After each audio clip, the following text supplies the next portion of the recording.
ക്ഷമ മാന്നാർ നടന്നൊരു സംഭവം, കലയുടെ കൊലപാതകമല്ല ഇത്തവണ നമ്മൾ സംസാരിക്കാൻ പോകുന്നത്.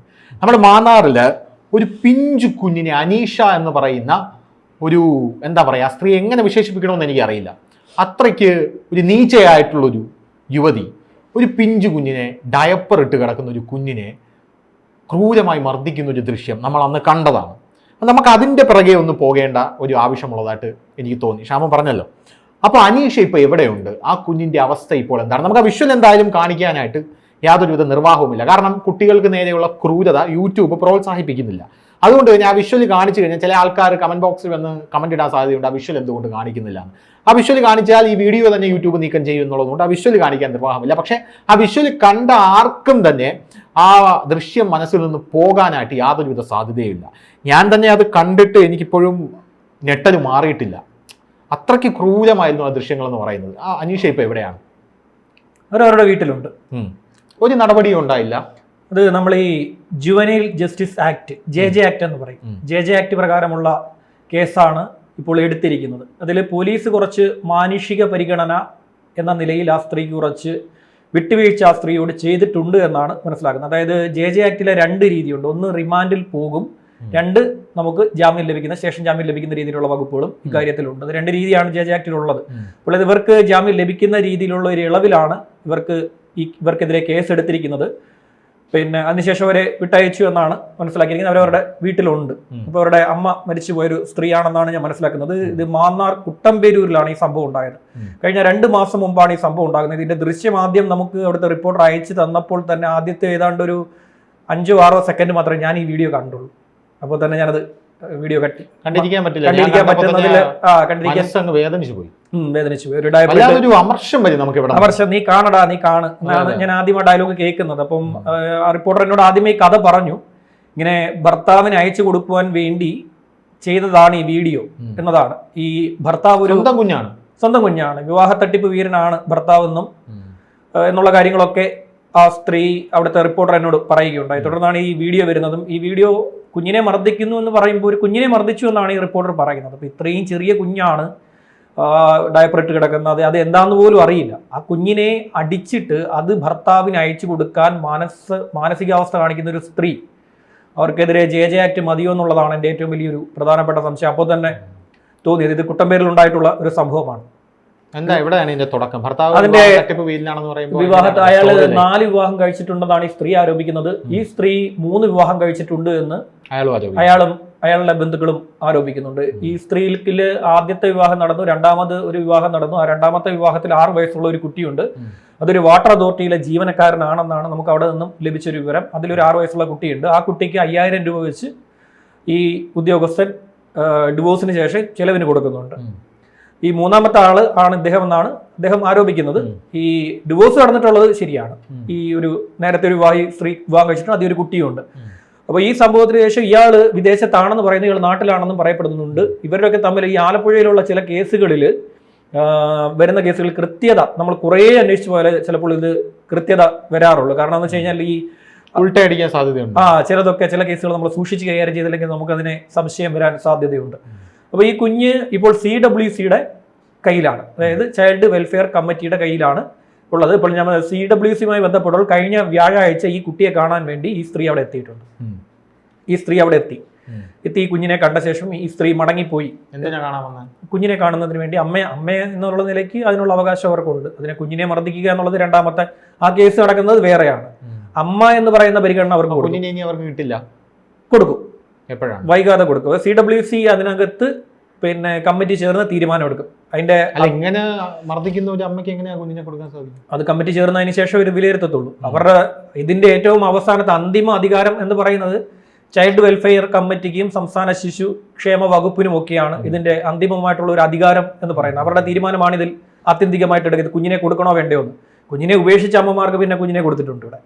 അത് വേറൊരു സ്ത്രീക്ക് നല്ല രീതിയിൽ വളർത്തി, വേറൊരാൾ കൊണ്ടുപോയി നല്ല രീതിയിൽ വളർത്തിയ ഒരു കുഞ്ഞിനെ ഇവിടുത്തെ ഒരു DYFI വനിതാ നേതാവിന് പിന്നീട് പിടിച്ചുകൊണ്ടുവന്ന് ആ കുഞ്ഞിനെ തിരിച്ചു കൊടുക്കുന്ന കാഴ്ചയൊക്കെ നമ്മൾ ഇവിടെ കണ്ടതാണ്. അപ്പൊ അതിൽ ആത്യന്തികമായി അമ്മ എന്ന് പറയുന്ന അധികാരം, അമ്മയ്ക്കുള്ള ഒരു സ്വാതന്ത്ര്യം, അമ്മയ്ക്കുള്ള അധികാരം എന്ന് പറയുന്നത് അവരൊരു അമ്മയാണെന്നുള്ള പരിഗണനയിൽ അവർക്ക് തന്നെ കുഞ്ഞിനെ തിരിച്ചു കിട്ടും. ഈ 6 വയസ്സുള്ള കുഞ്ഞിനെ അവരിൽ നിന്ന് മാറ്റിയിരുന്നു. ഈ സംഭവം ഉണ്ടായ ശേഷം 6 വയസ്സുള്ള കുഞ്ഞിനെയും അവരിൽ നിന്ന് മാറ്റുകയും പിന്നീട് തൊട്ടടുത്ത ദിവസങ്ങളിൽ തന്നെ ഈ കുഞ്ഞിനെ തിരിച്ച് അവരിലേക്ക് ഏൽപ്പിക്കുകയും ചെയ്യുകയുണ്ടായിരുന്നു. അപ്പോൾ ഈ CWC ഇവർക്കും ഈ കുഞ്ഞിനെ തിരിച്ചു കൊടുക്കുമെന്നാണ് എൻ്റെ ഒരു നിഗമനം അനുസരിച്ച് ഉണ്ടാകുന്നത്. പക്ഷേ ഒരു ഭർത്താവിനോടുള്ള വിരോധം അതൊരു ക്രൈമായിട്ട് മാറുന്നു. അതൊരു പിഞ്ചു കുഞ്ഞ്, ഒന്നും അറിയാത്ത ഒരു 1.5 വയസ്സുള്ള കുഞ്ഞിനോട് ഉണ്ടാകുന്നു. അപ്പോൾ നമ്മൾ വളരെ സ്ത്രീകളെ കുറിച്ചാണ് നമ്മൾ ഈ വിഷയത്തിൽ ശ്രദ്ധിക്കേണ്ടത്. സ്ത്രീകളിൽ കുറ്റവാളികളുണ്ട്. 100%. സ്ത്രീകളിൽ കുറ്റവാളികളുണ്ട്. വളരെ വ്യക്തമായി അവരെ സ്ത്രീ എന്ന പരിഗണന നൽകുമ്പോൾ തന്നെ അവരിൽ നല്ല ക്രൈം ചെയ്യാൻ ശേഷിയുള്ള കുറ്റവാളികളുണ്ട്. അതാണ് ഇവിടെ നമ്മൾ ഭൂരിഭാഗവും നമ്മൾ ആ കാര്യത്തിൽ എടുക്കേണ്ടത്. കുറച്ചു കാലം മുമ്പ് ഈ കുമാരമംഗലം തൊടുപുഴ കുമാരമംഗലത്ത് ഒരു സംഭവം ഉണ്ടായി. അത് ധനുഷിന് ഓർമ്മയുണ്ടാവും. ഒരു 7 വയസ്സുള്ള കുഞ്ഞിനെ അമ്മയുടെ കാമുകൻ, ഇവിടുത്തെ മറ്റു വല്ലൊരു സുഹൃത്തെന്നാണ് പറയാറുള്ളത്, സുഹൃത്തൊന്നുമില്ല, കാമുകൻ എന്ന് പറയുന്നവൻ അമ്മയുടെ ഈ പറയുന്ന 7 വയസ്സുള്ള കുഞ്ഞിനെ കിടക്കയിൽ മൂത്രമൊഴിച്ചു എന്ന് പറഞ്ഞുകൊണ്ട് ഭിത്തിയിൽ കാലിൽ പിടിച്ച് വലിച്ചെടുത്ത് അടിച്ചു. എന്നിട്ട് ഈ അമ്മയും കാമുകനും കൂടെ തൊടുപുഴ ആശുപത്രിയിൽ കുഞ്ഞിനെ കൊണ്ടുപോയി. തൊടുപുഴ ആശുപത്രിയിൽ ഡോക്ടേഴ്സ് ഇത് പരിക്ക് കണ്ടപ്പോൾ അവർക്ക് സംശയം തോന്നി. അവർ പോലീസിൽ വിവരം അറിയിച്ചപ്പോൾ ഈ സ്ത്രീയും പിന്നെ ഈ കാമുകൻ എന്ന് പറയുന്നവരും കൂടെ അവിടെ ബഹളം ഉണ്ടാക്കി. അരുൺ ആനന്ദ്, അവൻ ഇവിടുത്തെ കവടിയാർ സ്വദേശിയാണ്.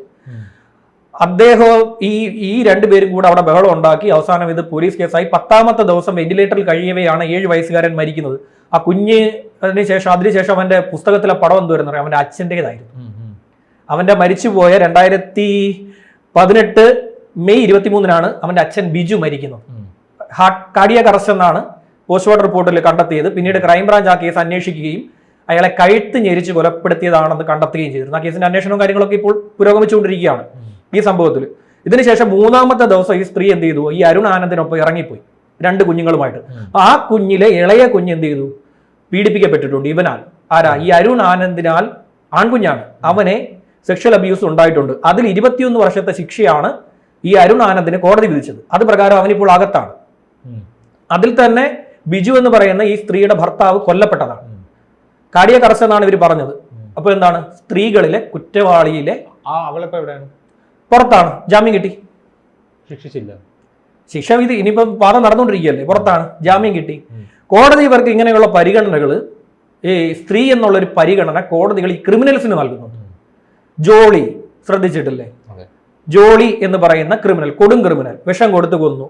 നമ്മളിവിടുത്തെ ഗ്രീഷ്മ വിഷം കൊടുത്ത് കാമുകനെ ശാരീരിക ബന്ധത്തിൽ ഏർപ്പെട്ട ശേഷം, ഒപ്പം കഴിഞ്ഞ ശേഷം മിനിറ്റുകൾക്കുള്ളിൽ ഒരു പുരുഷന്, ഒരു കാമുകന് വിഷം കൊടുക്കാൻ ഒരു സ്ത്രീയുടെ മൈൻഡിൽ സാധിച്ചു.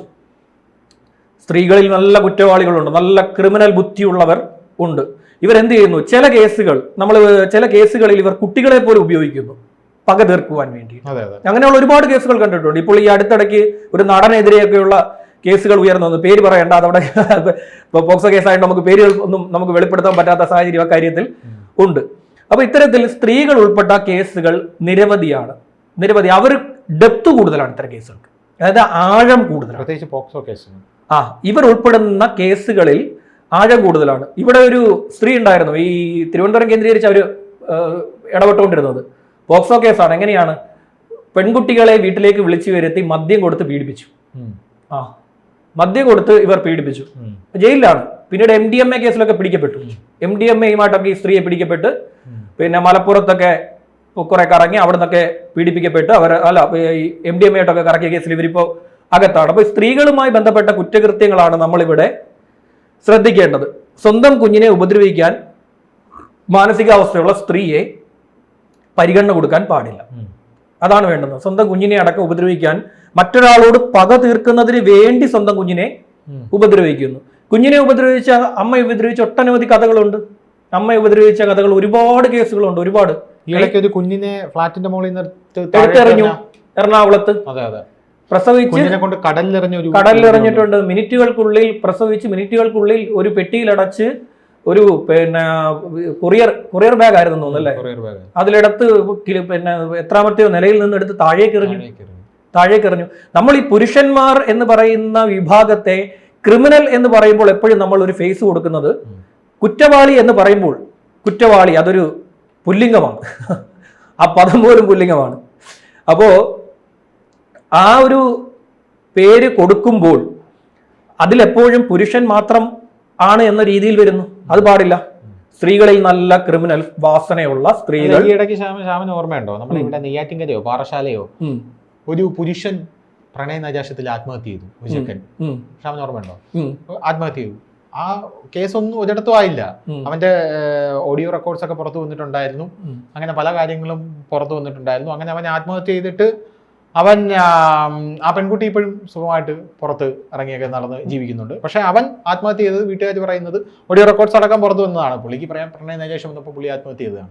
തിരിച്ചാണെങ്കിൽ പിന്നെ തിരിച്ചാണെങ്കിൽ ഭയങ്കര വഞ്ചനാ കുറ്റം എടുക്കും. വഞ്ചനാ കുറ്റം, ആത്മഹത്യ പ്രേരണാ കുറ്റം എടുക്കും. 2 വകുപ്പും ഈ കാര്യത്തിൽ ഉൾപ്പെടുത്തി. ഈ അടുത്തിടയ്ക്ക് വേറൊരു സംഭവം ഉണ്ടായി. ഒരു കാമുകന്റെ വീട് മുഴുവൻ കത്തിച്ചു. വീട് മുഴുവൻ കത്തിച്ചത് പുതിയ കാമുകന്റെ കൂടെ. പുതിയ കാമുകന്റെ കൂടെ കൂട്ടുകൂടി പഴയ കാമുകന്റെ വീടും വണ്ടിയും എല്ലാം കത്തിച്ചു കളഞ്ഞു. പിന്നെ അയാൾ പറഞ്ഞു എനിക്ക് പരാതിയൊന്നുമില്ലെന്ന് പറഞ്ഞു.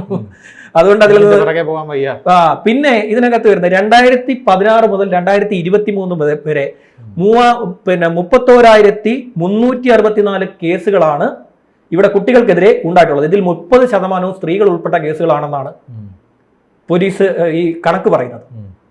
30% വരെ കുട്ടികൾക്കെതിരായിട്ടുള്ള അതിക്രമങ്ങളിലെ കേസുകളിൽ 30% വരെ സ്ത്രീകളുടെ പങ്കാളിത്തം, സ്ത്രീകൾ ഉൾപ്പെട്ടിട്ടുണ്ട്. ഒന്നുകിൽ പുരുഷൻ ഉള്ള കേസിൽ 2ാം പ്രതിയായി വരികയോ അല്ലെങ്കിൽ സ്ത്രീകൾ തന്നെ മുന്നിൽ നിന്ന് ഇടപെട്ട കേസുകളോ ആണ്.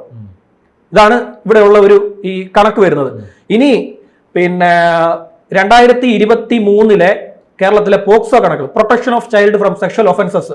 അപ്പോൾ അത് വരുന്നത് എന്നാണ്, ഈ പോക്സോ വകുപ്പ് വരുന്ന 2012 ഇന്ത്യൻ പാർലമെന്റ് കുട്ടികളെ സംരക്ഷിക്കുക എന്ന ഉദ്ദേശത്തോടു കൂടി ഇത് പാസ്സാക്കുന്നത്. ഈ നിയമത്തിലും ഈ പറയുന്ന 4641 2023 കേസുകൾ സ്ത്രീകൾ ഉൾപ്പെട്ടിട്ടുണ്ട്. സ്ത്രീകൾ ഉൾപ്പെട്ടിരിക്കുന്നു ഈ കേസുകളിൽ. ഈ കേസുകളിൽ ഏതാണ്ട് 10% താഴെ സ്ത്രീകൾ ഈ കേസുകളിൽ ഉൾപ്പെട്ടിട്ടുണ്ട് എന്നീ കണക്ക് വരുന്നുണ്ട്. ഇത് national crime records bureau NCRB കണക്ക് പറയുന്നുണ്ട്. കേരളത്തിലെ കണക്കുകളിൽ പിന്നെ 2020 3941 കേസുകൾ 2020. 2021 4536 കേസുകൾ. 2022 5640 കേസുകൾ. ഈ കേസുകളിലെല്ലാം സ്ത്രീകൾ ഉൾപ്പെട്ടിട്ടുണ്ട്. കുട്ടികൾക്കെതിരായിട്ടുള്ള അതിക്രമങ്ങളിൽ പോക്സോയിലല്ല, പോക്സോയേക്കാൾ കൂടുതൽ ഇത്തരം ക്രൈമുകളിൽ ഏതാണ്ട് 10% മുകളിൽ കേസുകൾ സ്ത്രീകളുടെ പങ്കാളിത്തം ഉണ്ട് എന്നാണ് നമ്മുടെ സ്റ്റേറ്റ് ക്രൈം റെക്കോർഡ്സ് ബ്യൂറോയും അതുപോലെ തന്നെ നാഷണൽ ക്രൈം റെക്കോർഡ്സ് ബ്യൂറോയും എല്ലാം തന്നെ പറയുന്നത്. അപ്പൊ ഇതാണ് ഇവിടെ സംഭവിച്ചുകൊണ്ടിരിക്കുന്നത്. പിന്നെ ഇതിനകത്ത് ഏറ്റവും വലിയ കാര്യമുണ്ട് കേട്ടോ. ഈ പോക്സോ കേസുകളിൽ 2023 ഏറ്റവും കൂടുതൽ ഉണ്ടായിരിക്കുന്ന ജില്ല മലപ്പുറമാണ്. 507 കേസുകളാണ് അവിടെ മാത്രം രജിസ്റ്റർ ചെയ്യപ്പെട്ടിരിക്കുന്നത്. പോക്സോ കേസുകൾ ഏറ്റവും കൂടുതൽ രജിസ്റ്റർ ചെയ്യപ്പെട്ടിരിക്കുന്നത്. ഇനി നമുക്ക് സ്ത്രീകളെ മാത്രം കുറ്റം പറഞ്ഞു എന്നുള്ള ഒരു വാദം ഇനി വരണ്ട. ധരിച്ചു പറയുന്ന പോലെ കമന്റ് ബോക്സിൽ വന്നിട്ട് ഇതെന്ത് ചോദിക്കേണ്ട എന്നുള്ളത് കൊണ്ട് അത് ഉറപ്പായിട്ടും വരും. പക്ഷേ നമ്മൾ മനസ്സിലാക്കണം, ഇതൊരു റിയാലിറ്റിയാണ്. കുറ്റകൃത്യങ്ങളിൽ സ്ത്രീകൾ ഉൾപ്പെടുന്നു. അവർ ഉൾപ്പെടുന്ന ക്രൈം പുരുഷൻ ഉൾപ്പെടുന്ന ക്രൈമിനെ വെച്ച് ബാലൻസ് ചെയ്ത് നോക്കുമ്പോൾ ഡെപ്ത്, ആഴം, തീവ്രത, ഇന്റൻസിറ്റി വളരെ കൂടുതലാണിത്. വളരെ തീവ്രമായിട്ടുള്ള ക്രൈം ആയിരിക്കും ഇവർ ചെയ്തു വെച്ചിരിക്കുന്നത്. ആ ക്രൈം നമ്മൾ അത് അന്വേഷിച്ച് പോകുമ്പോഴേ അതിന്റെ ആഴം മനസ്സിലാക്കുകയുള്ളൂ.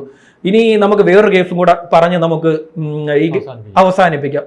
പിന്നെ മാവേലിക്കര പുന്നമൂട്, ആ കുട്ടിയെ മറക്കാൻ പാടില്ല. നമ്മൾ ഈ കുഞ്ഞുങ്ങളുടെ കേസ് പറയുമ്പോൾ നക്ഷത്രയെ നമ്മൾ ഒരിക്കലും മറക്കാൻ പാടില്ല. കഴിഞ്ഞ വർഷമാണ് കുഞ്ഞിനെ പിതാവായിട്ടുള്ള ശ്രീ മഹേഷ് കോടാലി ഉപയോഗിച്ചാണ് ആ കുഞ്ഞിനെ ഒരു കാര്യവുമില്ലാതെ ആ കുഞ്ഞിനെ വെട്ടിക്കൊലപ്പെടുത്തുന്നത്. ശ്രീ മഹേഷ് ഉൾപ്പെട്ട കേസാണ്. ശ്രീ മഹേഷ് എന്ന് പറയുന്ന പിന്നെ ആള് പിതാവാണ്. ഈ കുഞ്ഞിനോട് വലിയ സ്നേഹം എന്നൊക്കെ പറഞ്ഞിട്ടാണ് നാട്ടുകാർ വിചാരിച്ചിരുന്നത്. പക്ഷേ ഒരു ദിവസം ഉച്ചയ്ക്ക് കയറി ചെന്ന ഇയാൾ മഴയുണ്ട് ആ കുഞ്ഞിനെ കൊലപ്പെടുത്തി. ആ കുഞ്ഞിന്റെ അമ്മ 1.5 വർഷം മുമ്പ് ആത്മഹത്യ ചെയ്തതാണ്. ഇയാൾ പിന്നീട് എന്ത് ചെയ്തു? ട്രെയിനിൽ നിന്ന് ചാടി, കൊല്ലത്ത് വെച്ച് ട്രെയിനിൽ നിന്ന് വിചാരണയ്ക്ക് കൊണ്ടുപോകവേ, കുറ്റപത്രം വായിച്ച് തിരികെ വരവേ ഇയാൾ എന്ത് ചെയ്തു?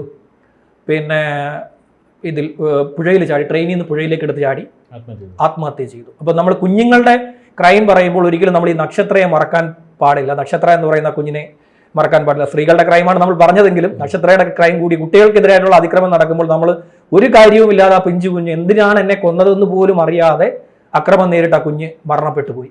ഒരുപാട് കുഞ്ഞുങ്ങൾ അങ്ങനെ സംഭവിച്ചിട്ടുണ്ടെങ്കിലും നക്ഷത്രയാണ് എൻ്റെ മനസ്സിലെപ്പോഴും. ഞാൻ ആ ക്രൈം റിപ്പോർട്ട് ചെയ്തത് കൊണ്ടായിരിക്കാം ആ കുഞ്ഞിന്റെ മുഖം അങ്ങോട്ട് മനസ്സിൽ നിന്ന് പോയിട്ടില്ല ഇതുവരെ. നന്ദി.